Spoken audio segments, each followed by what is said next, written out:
കണ്ടോണേ, വണ്ടി വന്നത് ശ്രദ്ധിച്ചിരിക്കുക. ഇപ്പം ചാടി ഇറങ്ങും. ആരാ വന്നത് മുന്നോ? ബാ നമുക്ക് പാമ്പാ.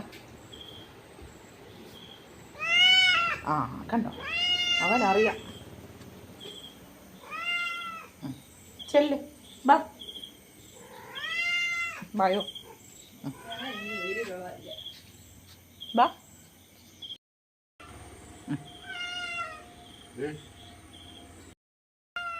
എന്തുകൊണ്ട് ഇവിടെ?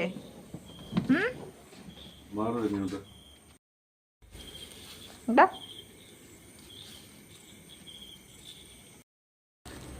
നമുക്ക് പാമ്പാ. നിനക്കുള്ളതൊന്നും ഇല്ല ഇവിടെ. ബാ നടക്ക്. ആ അവിടുന്ന് അടുത്ത ആളുടെ സൈറിനുണ്ടല്ലോ. അയ്യോ അടി ഉണ്ടാക്കല്ലേ.